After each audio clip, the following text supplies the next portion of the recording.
Hi guys! Welcome to my mini vlog. And for today's video, ayan, kinakita naman sa aking video na kung gaano kagulo ang aming bahay na para bang binagyo. Binagyo yan. Cheers! Araw nga guys, samahan niyo ako sa pangmalakasang paglilinis ng aming bahay. Kitang-kita niyo naman kung gaano kagulo at kakalat dito sa aming bahay ngayon. At dahil nga araw ng Sabado ngayon, walang pasok si Kuya. Kaya ayan, for the laro ang mga person. At dahil nga kakalaba ko lang nung isang araw, kaya ayan yung aking washing machine ay nakalabas pa rin. At yung aking mga sinampay ay nandyan pa rin, hindi ko pa rin naitupi. Kaya ngayon, nag-general cleaning na naman ako dahil nga naiinis na naman yung aking mga mata sa aking nakikita. Ano ba yan? Yung halos araw-araw ka na naglilinis para lang walang kalat. Pero may mga kasama kang kalat dito, kalat doon. Ayan. Kaya gusto ko na lang ipagtatapon lahat ng gamit namin para wala na lang akong ililigpit. Cherries!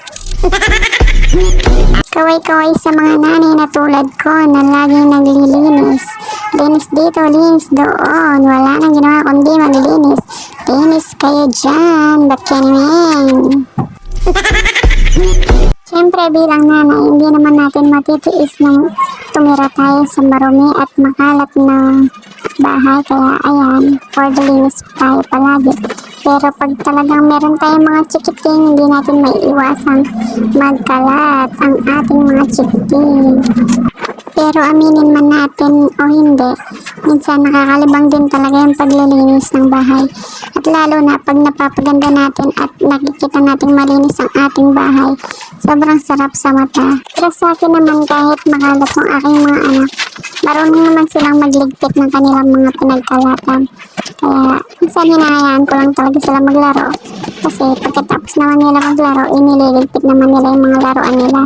Kasi nga, sabi ko sa kanila, pag nakita kong nakakalat yung kanilang mga laruan, ipagtatapon ko na lang o kaya ibibigay ko sa ibang bahay. At syempre, dahil taong bahay lang naman tayo, wala naman tayong trabaho.